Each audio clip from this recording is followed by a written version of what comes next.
So, if you know nothing else, you know where I am right now. If you've played this at all, ever. Um, I...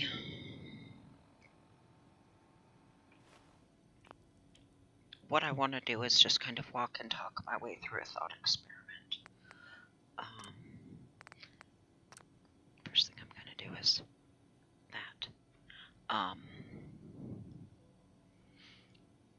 The save I have at this point, I don't know if other people have had... Well, I know other people have had this problem because other people have had use for this save. This specific save file. I made a male and female one. Actually, I made sets of them. And yes, even with survival, you can do this. What you do is, after you have your exit save, you go into the folder where your saves are, and you rename the file. So it doesn't magically disappear.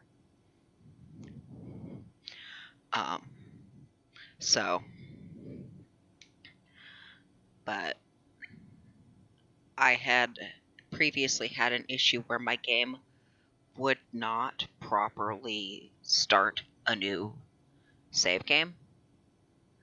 Or it would not start a new game. So I had looked on Nexus for starting save files, and especially ones without mods. And there weren't any. I think there was one weird one with other shit for a dude that tried to make a very specific face from a different game series. So, yeah, anyway. When I restart, I just load this save because I picked up everything, and having it on survival means I have as much XP as I can get on top of, it has a 10 intelligence. Because the difficulty does change how much XP you get. Anyway. Just, that's what I'm loading. And once you change out of survival, you can't go back.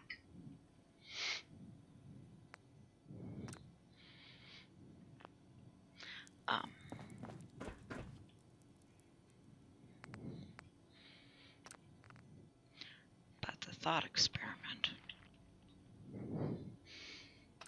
is how I would structure that character, leaving the stats. Who is a fantasy setting character, squishy caster.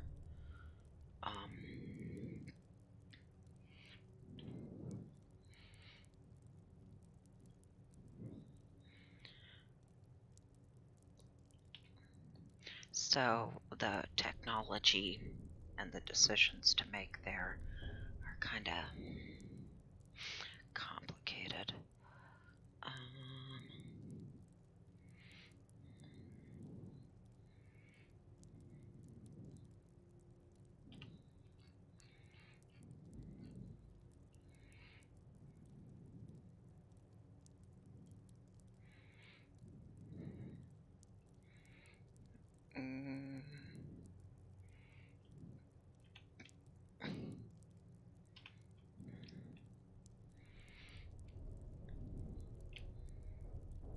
You did not need lip gloss or lipstick shiny lips.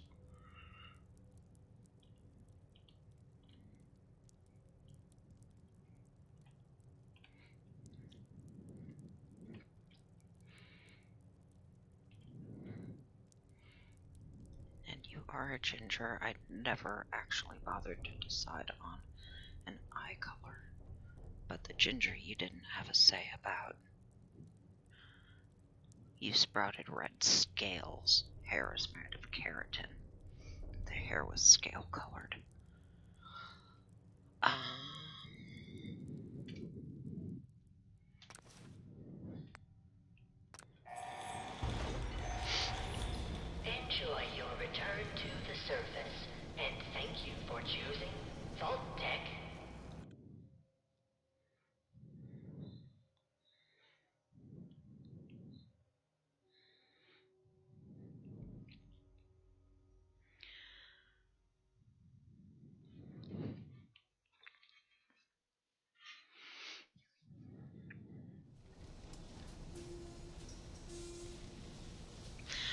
the playthrough I was doing was meant to be a watered down approach of this character, but I got farther and farther away from it, and thus farther and farther away from what I was justifying the decisions I'd made about console commands to use, to the point where I just stopped.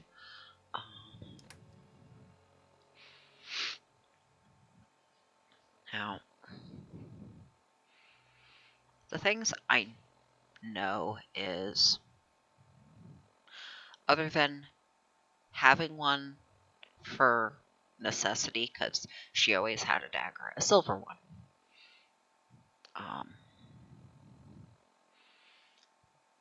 Other than having a backup for necessity, she didn't use weapons. She used her magic. There is no magic. But ranged science guns is the closest I can get. So the laser and the plasma guns, I will have to make do with explosives and a 10 mil until I get science weapons. Because, you know, magic missile. Anyway, explosives fit. They are ranged area of effect, usually elemental damage even. So, being good at that, yes. Stealth more for not being seen.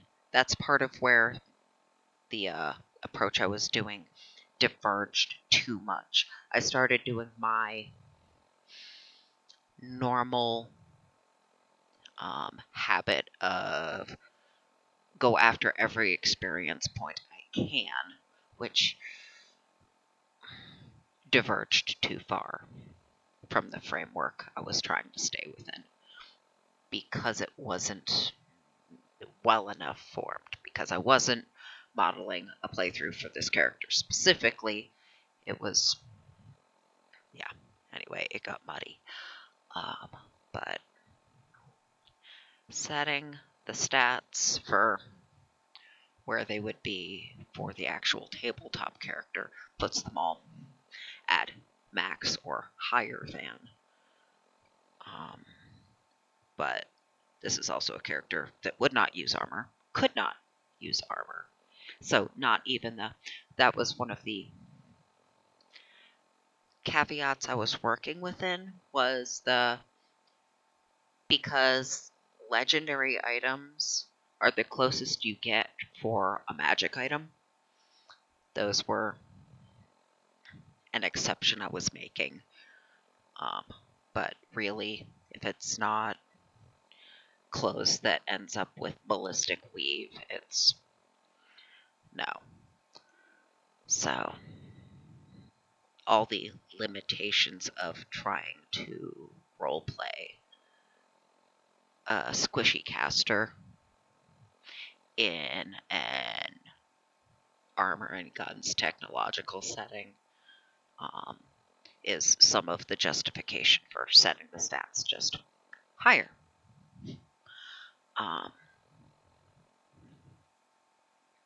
Making things easier in some ways because to compensate for how difficult they are otherwise. But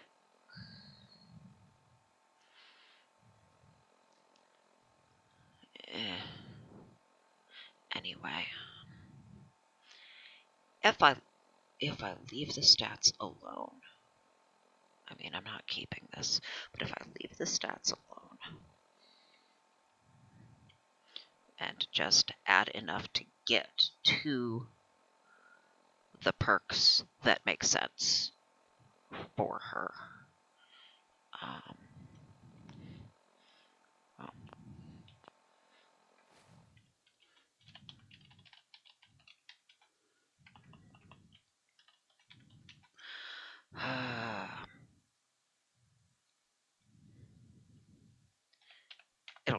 than that. But let's start with that.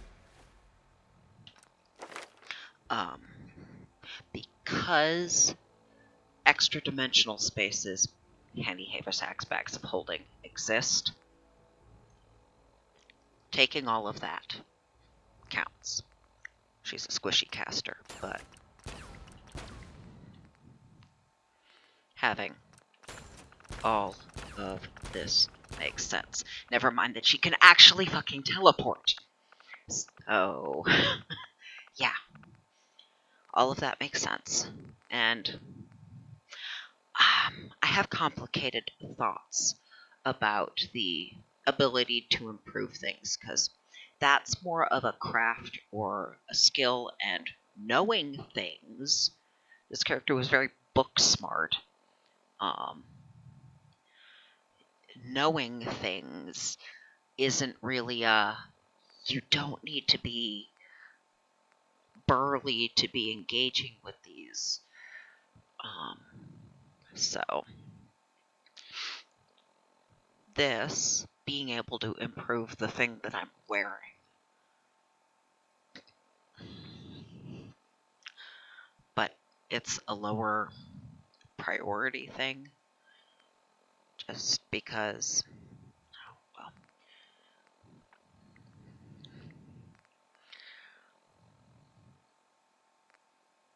because it's a lower priority thing to you.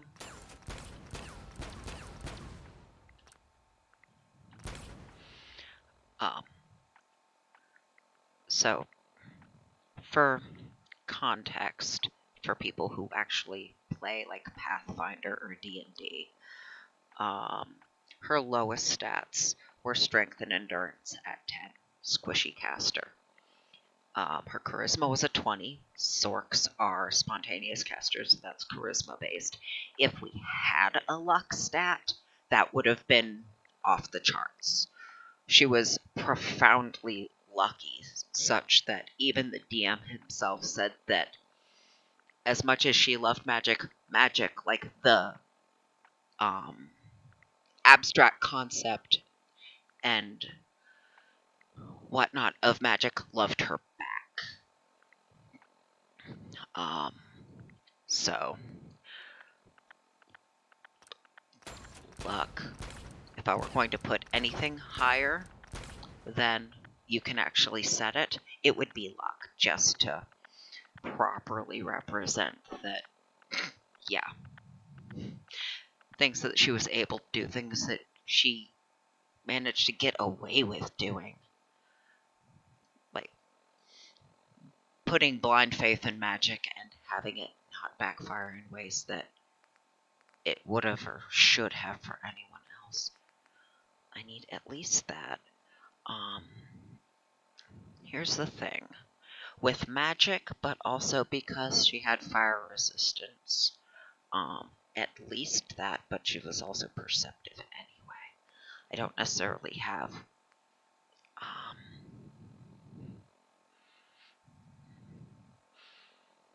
there was magic that also makes this one relevant. But at least that.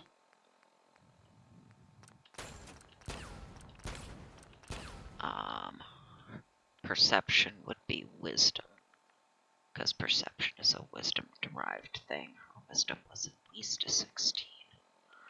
Her dex was an 18. Her intelligence was an 18.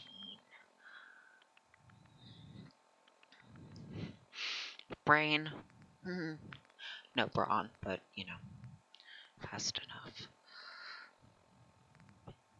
I think the two more, because I can justify that one reasonably. DR, no. She didn't have natural armor from the scales, just resistance. There's spells for that. So, at least water breathing was the first point of that. That doesn't matter. A little bit of that, like, I don't know that I could justify filling both of these, but, at least having them. No.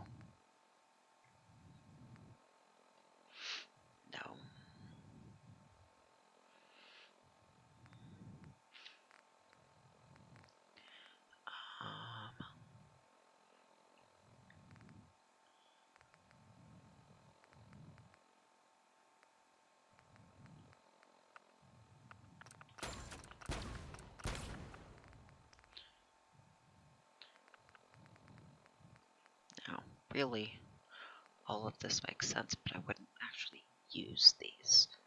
Now, that doesn't mean I shouldn't have the higher stat, because I'm not raising them just to represent, just to get to the perks that you would actually have.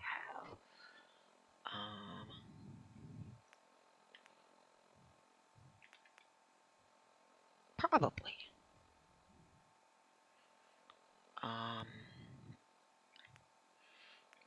In that she had a thing that made her casting faster and more efficient.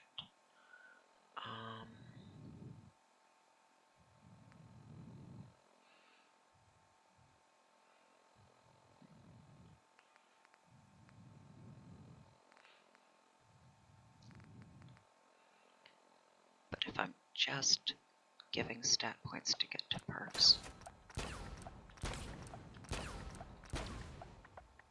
but really I should max these out.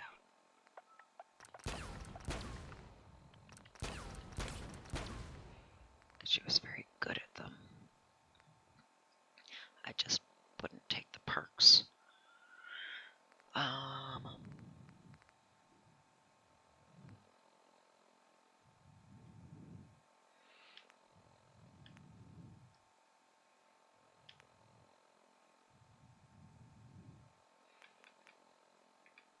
That is one way to represent the luck.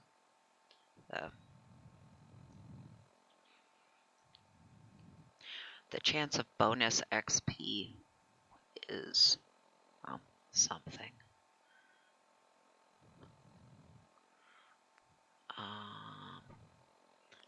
Yes and yes, there are ways to get those effects.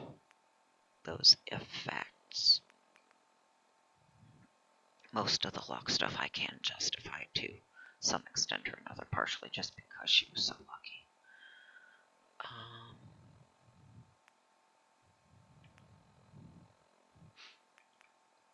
I don't know that I can actually justify that one.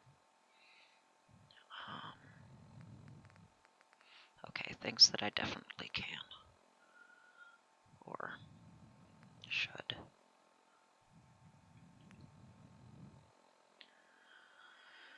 That's a weird bit.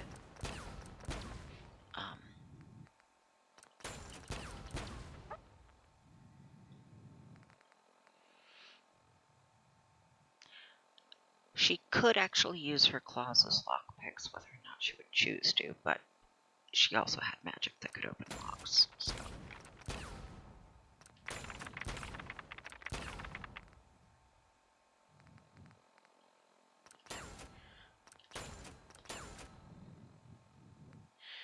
This is complicated because you can't actually rearrange shit in-game without, properly anyway, without that. Whether or not I would have anything to do with any of this stuff. I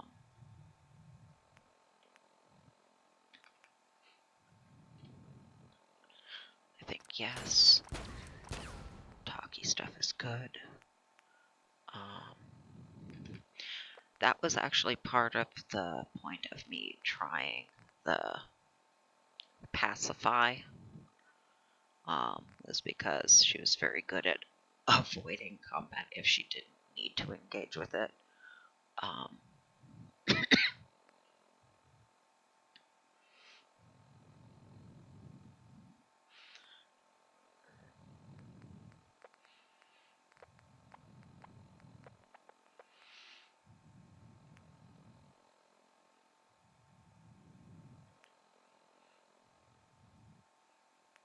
don't know about that. Maybe.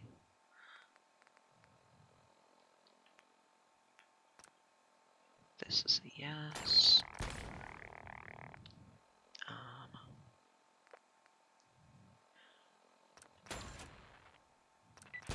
That also makes sense. I'm going to have to add more levels. Because I'm just trying to figure out where all the things go.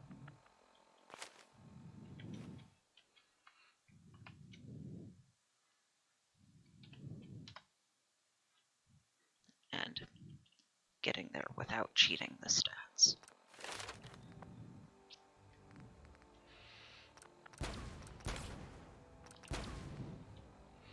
Invisibility is a thing.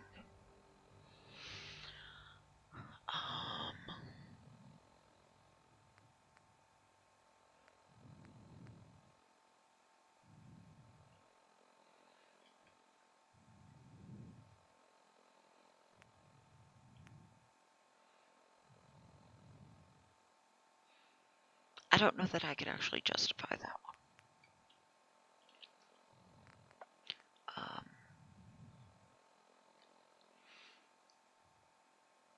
This one, yes, because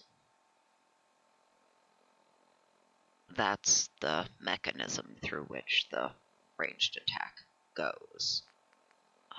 But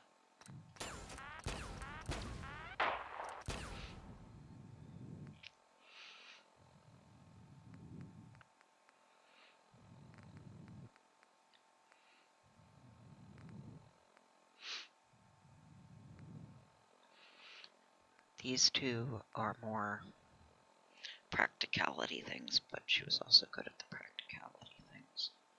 So they would still be yeses. Need the science.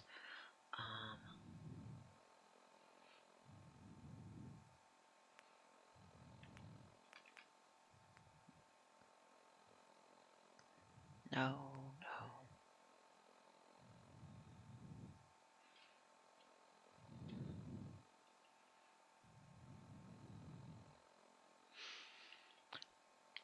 If that goes for wrangling control of constructs or someone else's controlled undead, then yes. The 1 point.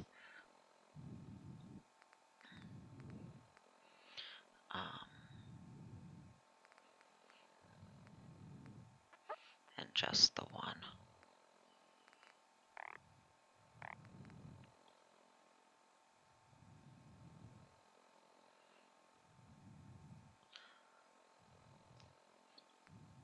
The short answer to all of these is yes. The long answer is I don't know about the order of prioritization, other than the sooner you take that, the more opportunities you have to benefit from it.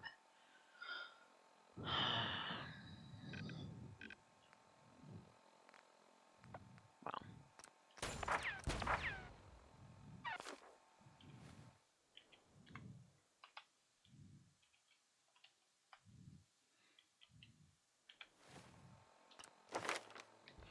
if nothing else, it saves a lot of time to cheat the stats. But you would get that.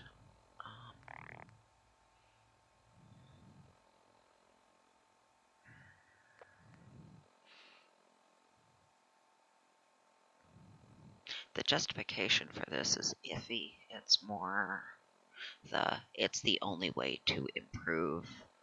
Well, actually it's not. I need the science, but I don't think I need any gun nut for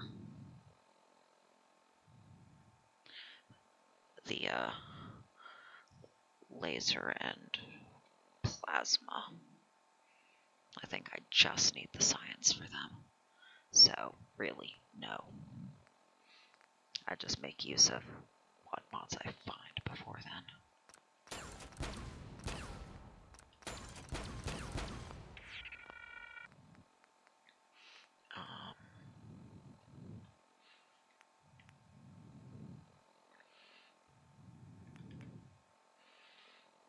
Sort of. In that the preparedness of they didn't see it coming.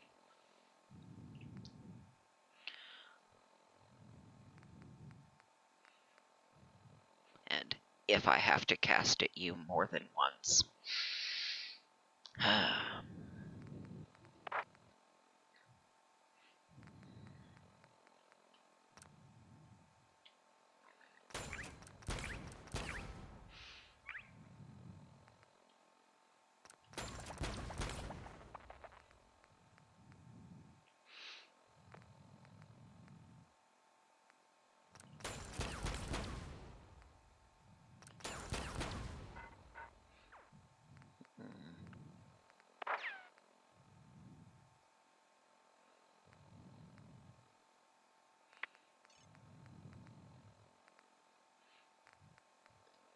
You're a practicality thing, you're not a desirability thing.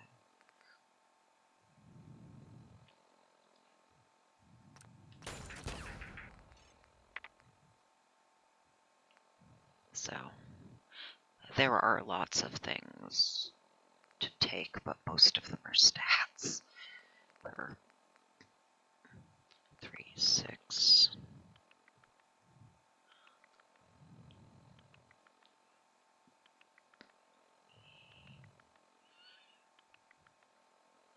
"34 levels of stats. 34 levels of just stats.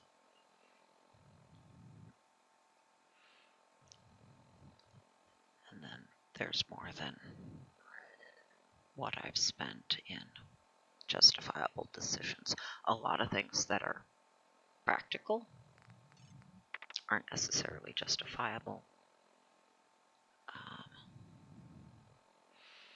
And then there's luck.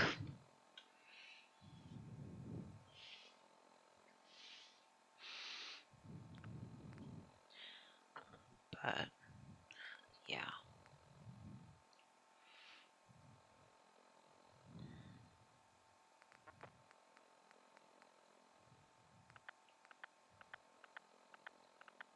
That's a lot of levels. And just, I mean, even if I just get them to where they need to be for the perks I can justify taking,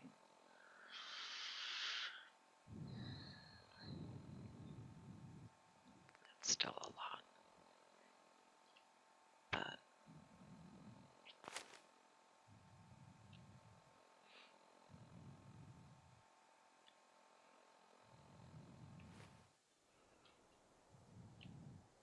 okay.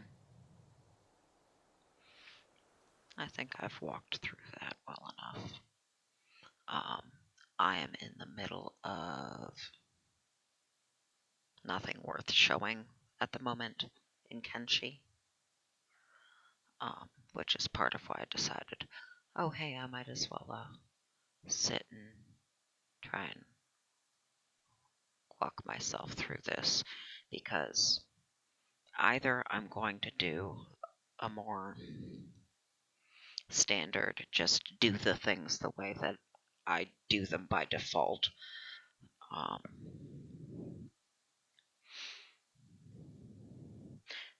some of which falls into how a Kalen run goes, in that I don't like regular ballistic weapons. I will use them until I have the other stuff, but I like the others. I like the science ones.